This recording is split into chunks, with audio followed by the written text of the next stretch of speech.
கிருபை. ஆஃபீஸ் முழுக்க ஓடுறது கிருபையில் ஓடுது.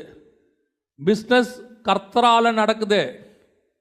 நம்மளுடைய படிப்பறிவு அல்ல, கர்த்தருடைய கரமே நம்ம எடுத்து பயன்படுத்தி கொண்டிருக்கு. அதுக்கு படிக்க வேணான்னு அவசியம் இல்லை. திருப்பி இப்படி போயிடாதீங்க. எதை ஒன்றுமே நீங்கள் டிபெண்ட் பண்ணாதீங்க. இதனால தான் நான் மேலே வரேன், இது எங்கிட்ட இருக்குது, இது ஒன்று போதும், இதை வச்சுக்கிட்டு நான் மேலே வந்துடுவேன். ஆண்டவர் சொல்கிறார், எதை வச்சுக்கிட்டு நீ மேலே வர முடியாது.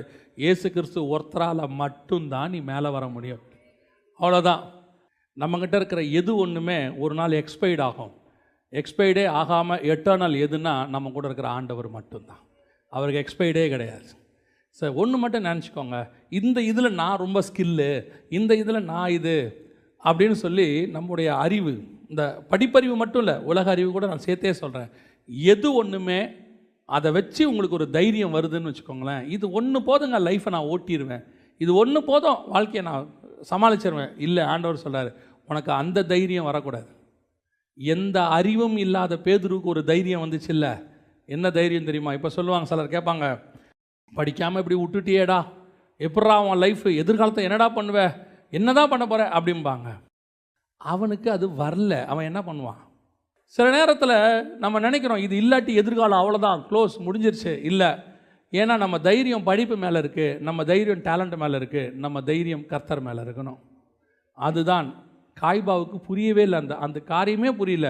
படிக்காத எவனுக்கு இப்படி ஒரு தைரியம் வந்துச்சு. ரெண்டாவது என்ன சொல்கிறான்? படிப்பறி இல்லாதவர்கள் என்றும் பேதமை உள்ளவர்கள் என்றும். பேதமைனா என்ன தெரியுமா? இக்னோரண்ட். பேதமைனா இக்னோரண்ட், அதாவது அற்பமாய் எண்ணப்பட்டவர்கள், எதுக்குமே லாய்க்கு இல்லாதவன் அப்படின்னு சொல்கிறோம்ல, இவன்லாம் ஒரு ஆள், இவங்ககிட்டலாம் நீங்கள் பேசிக்கிட்டு இருக்கிறீங்க அப்படிம்பாங்க. சில நேரத்தில் கர்த்தர் என்ன பண்ணிடுவார் தெரியுமா?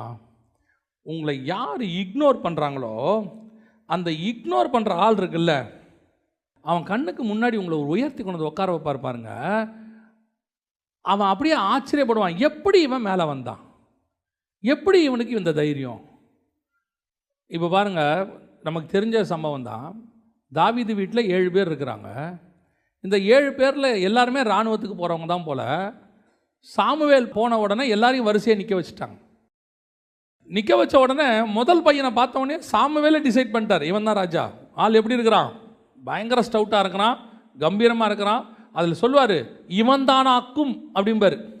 கர்த்தரால் அபிஷேகம் பண்ணப்படுகிறவன் இவன் தானாக்கும் அப்படின்ட்டு அபிஷேகம் பண்ணவே போயிட்டார். இவ்வளோ முடிஞ்சிருச்சு, 7 பேரும் இல்லை. இப்போ கர்த்தருடைய திட்டம் யார் மேலே இருக்குது? தாவீது மேலே இருக்குது. தாவீது எங்கே இருக்கிறான்? வனாந்தரத்தில் இருக்கான். நம்ம எல்லாருக்கும் தெரியும். ஆக்சுவலாக இந்த வசனத்தின்படி பார்த்தீங்கன்னா அவன் ஒரு இக்னோரண்ட், அற்பமாய் எண்ணப்பட்டவன். உனக்கு இவ்வளோ தானே பசங்க, இன்னொருத்தன் இருக்கிறான்யா, அது எதுக்கும் லாய்க்கப்படாது. என்ன லாய்க்கப்படாது? இவங்கெல்லாம் யா சின்ன வயசுலேயே யுத்தத்துக்கு பழக்கிட்டாங்கய்யா, இவங்கெல்லாம் யா நல்லா படித்தாங்கய்யா, இராணுவத்தில் போய் ஒர்க் பண்ணுறாங்கய்யா, மிலிட்ரியில் இருக்கிறாங்கய்யா, இவங்க எல்லாம் ஓகே. அது எதுக்கு லாய்க்கலன்னு ஆடு மேய்க்க விட்டுருக்கேன்.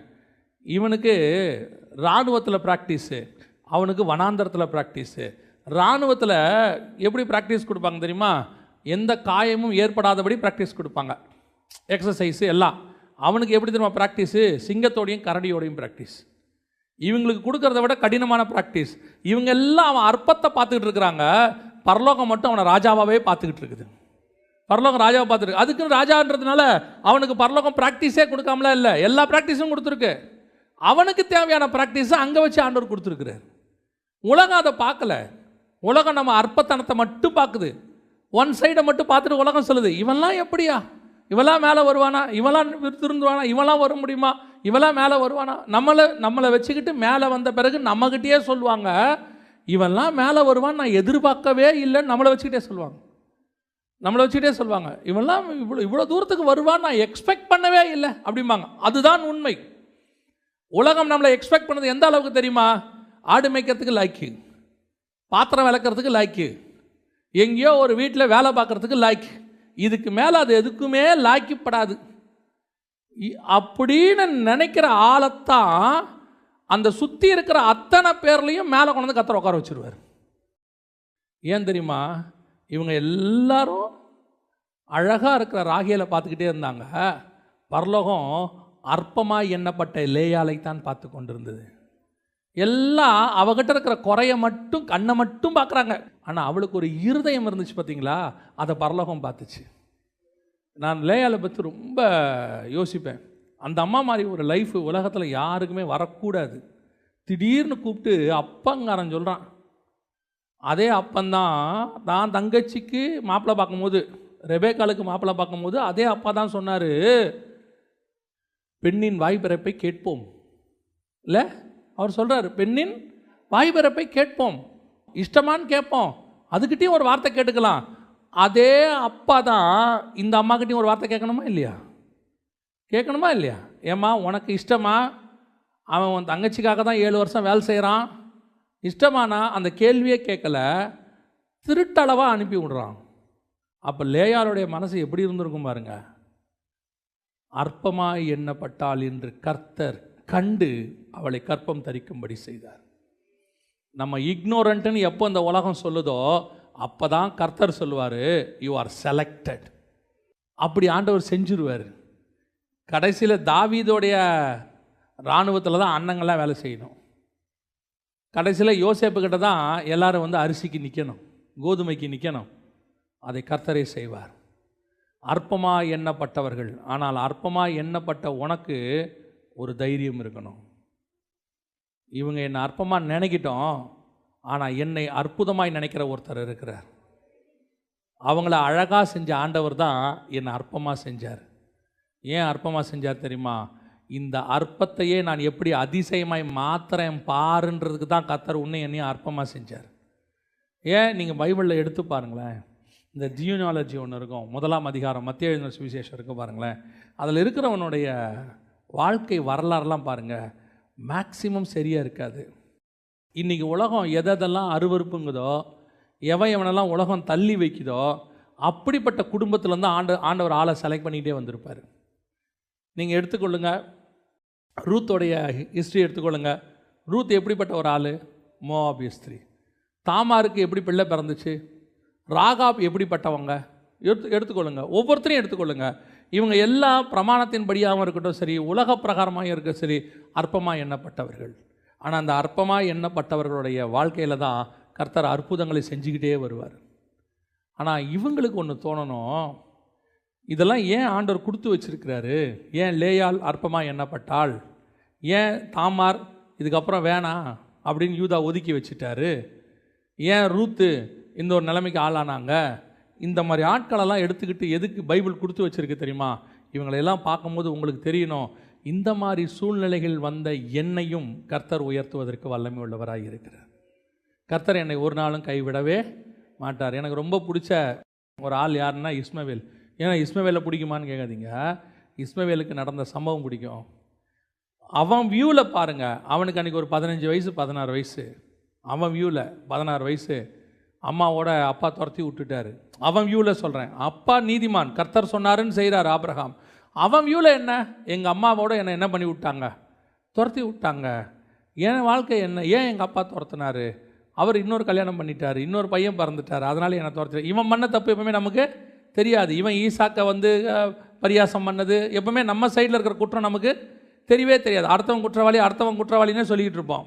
அந்த வியூவில் நான் உங்களுக்கு சொல்கிறேன். ஈசாக்கை இவன் நினச்சிப்பான், இஸ்மவேல் எங்கள் அப்பா என்னை துரத்தி விட்டார், எங்கள் அம்மாவோட துரத்தி விட்டார், வனாந்தரத்துக்கு நாங்கள் ஓடி போயிட்டோம், வாழ வழி இல்லாமல் இருந்தோம், சாகிற நிலைமைக்கு போயிட்டோம். இன்றைக்கி நம்ம வாழ்க்கையில் அப்படி எத்தனையோ பேர் இருக்கிறாங்க, ட்ராக்கில் விழுந்து சாகிற நிலைமைக்கு போனவங்க இருக்காங்க, பிள்ளையை கையில் வச்சுக்கிட்டு வாழ்க்கையை முடியாமல் வாழ முடியாமல், கணவன் கைவிடப்பட்டு இல்லை கணவன் செத்து போய் கணவன் விரட்டி விட்டு இன்னொரு கல்யாணம் பண்ணிட்டு போயிட்டு குடும்பத்தை எப்படி நடத்துறதுனே தெரியாமல் பேசாமல் இந்த பிள்ளையோட வாழ்கிறத விட சாகிறதே பெட்டர் அப்படின்னு நினச்சி எத்தனையோ தாய் சாகிற இடத்துக்கு போனவங்களாம் இருக்காங்க. அந்த இடத்துல கர்த்தர் அவனை சந்திக்கிறார் பாருங்க. அப்பா வேலை விரட்டப்பட்டவன், வாழ வழி தெரியாதவன், அடுத்த நிமிஷம் சாவு வாசலில் நிற்கிது. சூரிய செடிக்கு கீழே ஒரு செடிக்கு கீழே இருக்குது. அந்த பெயர் சபா வனாந்தரத்தில் கர்த்தர் சொல்கிறாரு, பிள்ளையோடு கூட கர்த்தர் இருந்தார். அவன் வளரும்போது கர்த்தர் கூடவே இருந்து அவனை ஆசீர்வதித்து அவனையும் 12 பிரபுக்கள் கொண்டு வந்து, ஈசாக்குக்கு எப்படி 12 சந்ததி வந்துச்சோ அதே மாதிரி இஸ்மவேலுக்கும் 12 சந்ததியை கொடுத்து கர்த்தர் ஆசீர்வதிச்சிட்டார். அந்த தேவன் தான் உன்னோடும் என்னோடும் இருக்கிறார். அற்பமாக எண்ணப்பட்டவங்களுக்குள்ள ஒரு தைரியம் வரணும். இப்போ ஆண்டவர் சொல்கிறார், தைரியமாக இரு, எழுந்துச்சு நின்று பேசு, தைரியமாக பேசு. உன்னை என்ன சொல்லுவாங்க, நீ எல்லாம் ஒரு ஆளாடான்னு கேட்பான், நீ பேச, ஒரு நாள் நீ பேசுகிறத கேட்கறதுக்கு அண்ணாவும் காய்பாவும் உட்கார்ந்துருப்பார்கள். ஒரு நாள் நீ பேசுவதை கேட்கறதுக்கு பெரிய பெரிய ஆட்களை கொண்டாந்து கர்த்தர் உட்கார வச்சிருப்பார். அதான் கர்த்தர் செய்வது. பைபிளில் எத்தனையோ சாட்சிகள் இருக்குது. இந்த மாதிரி தள்ளப்பட்டவங்க வேணாம். பேதுருவே இயேசுவை பார்த்து அதே வார்த்தை தான் சொல்லுவார். அதே 4ஆம் அதிகாரத்தில் 11வது வசனத்தில் சொல்கிறார் பாருங்களேன். வீடு கட்டுவர்களாகிய உங்களால் அற்பமாய் எண்ணப்பட்ட அவரே மூளைக்கு தலைக்கல்லானார். அற்பமாய் எண்ணப்பட்ட அவர். சர்வ வல்லமையுள்ள தேவனை இஸ்ரவேல் ஜனங்க எப்படி நினைச்சாங்களா? அற்பமா. என்ன அற்பமா? பெரிய அற்புத அடையாளம் செய்கிறாரு, தேவனுடைய குமாரன் சொன்னார். அட்ரா பார்ப்போம், அடித்தாங்க. துப்புனா பார்ப்போம், துப்புனாங்க. தாடி மயிரை பிடிச்சி இழுத்தாங்க. சங்கிலியில் அட்ரா அடித்தாங்க. என்ன ஒன்றும் ரியாக்ஷனே இல்லை. அப்போ தூக்கி சிலுவையில் தொங்க விட்டாச்சு. அவர்களை பொறுத்த வரைக்கும் அற்பமான ஒரு மனுஷன் அவர். ஆனால் ஒரு நாள் வந்தது, அவரை கர்த்தர் மூளைக்கு தலைக்கல்லாய் மாற்றினார்.